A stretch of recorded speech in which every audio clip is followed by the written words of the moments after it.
I'm Chris Johnson, and welcome to Charisma Connection. Today we're talking with Jonathan Feldstein, who is the founder and president of Genesis 123 Foundation, and he'll be talking to us today about his own story as well as Run for Zion. It's an inaugural project of the Genesis 123 Foundation. Jonathan, we welcome you to Charisma Connection. Thank you, Chris. I'm so excited to be talking to you today. Appreciate it. Well, it's great to have you on the program. Could you tell us a little bit about yourself? I understand that you're an Orthodox Jew, and you are interested in being a bridge between the Jewish people and Christians. Indeed. So, yes, I am an Orthodox Jew. I was born and raised in New Jersey. I spent several years in Atlanta studying at Emory and working there afterward.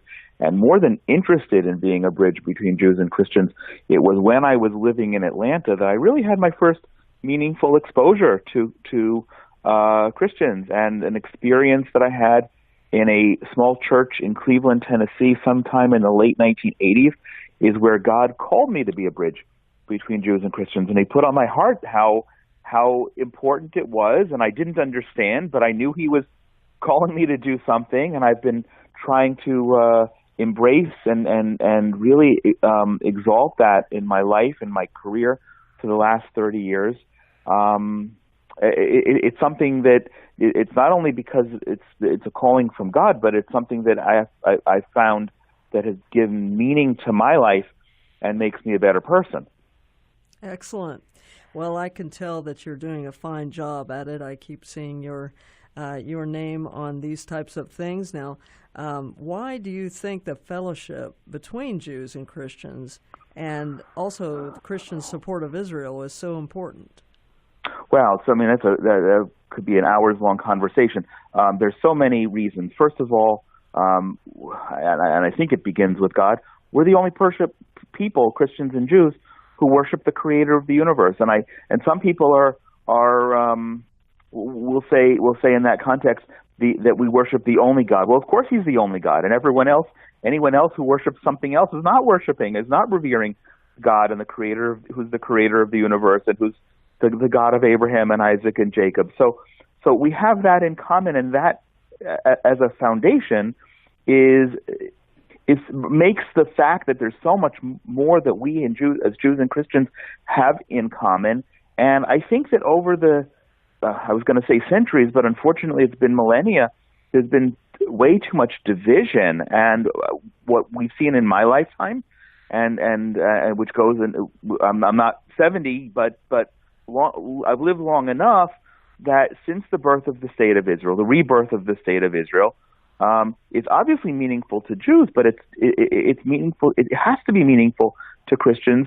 As I spoke with one very famous Christian leader once, I said, "How did you get behind it?" He said, "Well, I remember I was sitting at the kitchen table with my father the day Israel was born as a state, and he pointed to the Bible and said, 'This proves that the Bible is true,' because we don't have there's not a lot of archaeological evidence for biblical things. We have the Temple Mount. We can identify things. We don't have any proof of the Jewish exile in Persia. We don't have any proof of the 40-year exodus from Egypt. But we have proof that God said He was going to restore His people to their land, and He's done that.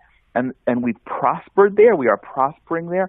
And I like to say that every little pothole on the road in Jerusalem is a fingerprint of God reminding us this. And how can we not have that in common? And how can that not be critically important to us all? Mm-hmm. Well, tell us about this new project that you're working on, Run for Zion. I understand is taking place March 13th to the 17th in Israel. Could you tell us what makes it unique for Christians? Sure, right. So this is our beta year. Next year we're hoping to have hundreds of participants. But as you mentioned in the opening, I established a nonprofit called Genesis 123 Foundation last year in order to provide meaningful, unique, and interactive ways to connect Christians with Israel and Jews and Christians together for fellowship and to exalt what I was saying earlier, to build on the commonality that we have. And the first project is Run for Zion. And at its simplest, it's promoting the Jerusalem Marathon, which has been in existence for a decade, to Christians. It's the first time anyone's ever done that. We had a meeting with the mayor of Jerusalem last year, and he confirmed that no one's ever done it, and he was blown away by the concept and admired the model and was grateful for my undertaking this process. He's looking at it from a bridge building but more tourism relating perspective, because the objective next year will be having hundreds of participants, and tourism is important for Israel, and that's fine. But for me, I'm really building this up as a Christian experience, because I know if you're a Christian and if you're a runner, that this will be the most powerful place, meaningful, spiritual place that you'll ever run. And if you're a serious marathon runner, it's not the New York Marathon, it's not Boston, it's not Athens, or any of the other famous ones. The opportunity to run through the streets of Jerusalem is the epitome of what that will be, because of what I said before. Jerusalem is evidence of God's part of the fulfillment of God's promise to restore us to the land. So we're promoting a marathon, which I refer to sometimes as the M word, because people, ironically, I'm not a runner. But so for people like myself who are not runners, we also have the 10K and a half marathon, and there's even a woman who's started running 5 kilometers this year just because she wanted to participate and have that experience. Christian woman from Alabama who just started running in order to be able to have this experience. And it's so ironic for me as an Orthodox Jew. But as I was explaining over dinner yesterday evening as part of my travels around the States, I really, being a bridge, there's a macro component to it, but there's a micro component to it. And the micro component is that I'm able to provide a really powerful Christian experience. So with the exception of one program, which will be the Friday night Shabbat, or in English, the Sabbath dinner, that I will be hosting in the hotel with this year with a dozen, and hopefully next year with hundreds of people, everything built up around the program is to provide and enhance the experience of running or walking in Jerusalem or standing in our cheering section from a Christian perspective.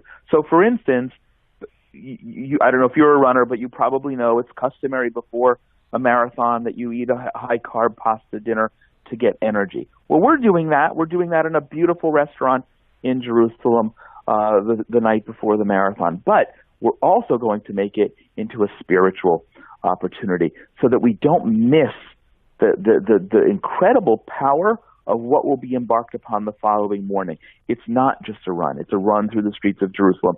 And our tagline is, blessing Israel with every step. There's a nonprofit, which I didn't even discuss yet, a nonprofit element to it as well. But so that people in every step, whether they're in the old city or viewing the old city from the Mount of Olives, which is where Jesus would have seen, or viewing the old city of Jerusalem from the southern promenade, where Abraham was called by God to bring Isaac to sacrifice him on Mount Moriah, people will understand that this is more than just running over a bridge in New York or Boston. So you've got the physical fitness part as well as the spiritual context. Yes, you said that beautifully. That's right. And that's, maybe and by I should the way, take up running too. So it's a good excuse to eat carbs. Come on, Chris. Next year in Jerusalem. Oh boy. It would be wonderful to have you. But yes, that's exactly it. And goes back to the purpose of Genesis 1-2-3, to create meaningful, unique experiences. I don't want to duplicate what other people are doing. But I confirm, no one ever had the idea to promote the Jerusalem Marathon of all marathons in the world to Christians. Now, we're also going to be promoting, maybe 2020, certainly 2021. There are other marathons that take place. Tel Aviv one is very well implemented. It's flat. It's an easy one to run, but probably the least spiritual. But there's a Galilee Marathon where you run around the Sea of Galilee. There's one called the Biblical Marathon where you run through the hills of Samaria, and I'm told that the first 23 miles of that are all uphill. So that's not appealing to me on any level, but I know that it's spiritual, and there's even a Dead Sea half marathon. So you can go from the height of running in Jerusalem to the lowest place on earth, and while you're by the Dead Sea, you can pop over to the Jordan River and get baptized as well. And elevate yourself on the salt water, right? Indeed. Well, tell us about the subsidy program that's tied into the Run for Zion. That sounds unique. Right, it is. So thank you for asking. So, when God says in Genesis 12:3, let me say it this way. God says, I will bless those who bless you, right? And then it continues, curse those and the families of the world will be blessed through you. God does not say, bless Israel, I am the Lord your God, which is a lot of the language of the Bible that we have. He says, bless Israel and I will bless you. And that's meaningful. That's very powerful. We as Jews view that as a commandment. It's an imperative. And so I don't know what that means. I mean, I know there are many ways that God blesses us in our lives daily, and those who bless Israel, I'm sure that he finds other ways to provide and enhance the blessings. But I came along and I said, well, great. It's an unlimited potential of blessing. Let me be part of that. Let me be part of that formula. So we're not mandating, but we're offering that anybody who wants to be part of Run for Zion can pay their own way and come along, or can raise funds that are going through our nonprofit and which we are distributing among several to a maximum of 10 different organizations in Israel that do meaningful things with integrity, both programmatically and fiscally, that are important and should be important to Christians. And therefore, they're providing anyone who's encouraging that and asking their friends and family to sponsor them, or anyone who's writing a $25 or $50 or $100 check or paying online is part of that blessing. So what I'm offering in terms of the subsidy, I want to honor that. So this year, if somebody raised $3,200, they would get the free land package, which is hotel and meals and special events and registration for the race and the touring that we're providing, and even the ability to extend on their own and see more of Israel, which most of the participants are doing. Someone who raised $5,000 or more gets that land package plus up to $1,400 toward airfare. So you have the ability, you're actually seeing that fulfillment of being blessed where I'm paying your way to come to Israel. And it's great on all levels. It lowers the financial threshold, because some people listening to this will say, oh, it's my dream to go to Israel, but I don't have the money. So I've taken that barrier out of the way, because you have a year to raise money and get your trip subsidized or potentially free. That's amazing. And of course, it increases the tourism, which is important for Israel. That's another way of blessing Israel. But it creates motivation for people who are joining us to want to raise more money to support the kinds of organizations that we're supporting. It's just kind of a win-win-win-win model on steroids. It sounds like it. It sounds like you really thought through this framework. Now, tell me about some of the particular causes that you'll be supporting. Sure. So we're supporting one of Israel's largest soup kitchens. Unfortunately, we have poverty there, like everywhere else in the world. So we're providing that opportunity. We're providing social welfare for Israeli soldiers. We're not getting military and we're not getting political, but there are a lot of soldiers who have needs and putting their lives on the line. We're comforting terror victims. We're providing comfort for Holocaust survivors in the last years of their life. This is the last generation that will have Holocaust survivors alive. So we want to make sure that they're living out their final years in comfort and with love.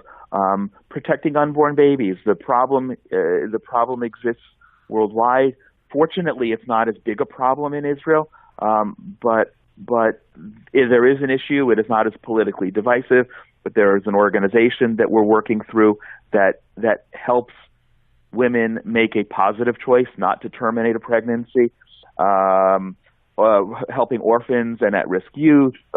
Obviously, we want to bless Jerusalem and its residents, but there's others. But the last one I want to mention, which is important to me, both as an Orthodox Jew and in the context of building bridges, I'm friends with a pastor who's in Bethlehem. And unfortunately, in the last generation or so, Bethlehem has gone from 80% Christian to 10 or 20% Christian. And it's not easy to be a Christian in Bethlehem specifically, but under the Palestinian Authority. And my friend, who's a pastor who ministers to Christians, also ministers to Muslims. And I think it's so important, so terribly important, that we as Jews help make sure that Christians who are literally our neighbors are cared for, are protected. They have needs. There's poverty. There's discrimination. It's very difficult to be a Christian living under Palestinian authority in the Palestinian society with the growth of more radical Islam. And I happen to love the fact that he's witnessing and bringing Muslims into his church, and as he says, to show them who Jesus really is. Mm-hmm. Well, he sounds like he has an excellent ministry there. And your organization, once again, is Genesis 123 Foundation. And Correct. This is Run for Zion, and I believe the website is runforzion.com. Is that correct? That's right. Yeah, So, anyone who wants to know information can go visit runforzion.com. We haven't updated it yet for next year, but it's very well put together, and there's an opportunity to communicate by email. Okay, well, I would imagine it's maybe too late to participate this year, but how can people donate or help in some way to support this effort? Oh, so I didn't mention. So anyone can go to runforzion.com and make a donation, and we're encouraging that. We also have a virtual runner platform, so somebody who isn't a runner or can't make it certainly this year, but even next year, but wants to participate and wants to bless Israel, can go into our website and sign up as a virtual runner as compared to an actual runner. And the virtual runners can be people who are going to stay home and bless Israel from afar, or people who are going to come along but just stand in our cheering section and not actually register for the race. But still, nonetheless, so anyone can go make a donation, and we welcome that. We respect it. It's exciting to be able to be the representative might not be the right word, but a facilitator to bring Christians to have this really meaningful, powerful interaction. And of course, we will be communicating on a monthly basis to show where that money's going and the impact that's being made, so people feel part of it. Excellent. Well, thank you, Jonathan. What will you be doing that day? Or during that on the period? day of the race? Well, Yes. we have a film crew that's going to be following our first group for a couple of days. So I will be out early with the marathon runners and engaging them before and after the race by video and cheering them on wherever I can grab a spot where they're running along. And we're also going to be doing some media with other people so we can begin promoting. And even though I'm not a runner, I will be out there hopefully enjoying a beautiful, sunny Jerusalem day. Well, that sounds excellent, and we wish you all well, especially the runners who will be out there pounding the pavement. Thank you so much. Well, thank you, Jonathan Feldstein, for being with us today on Charisma Connection. I'm Chris Johnson, and if you want more information, go to runforzion.com.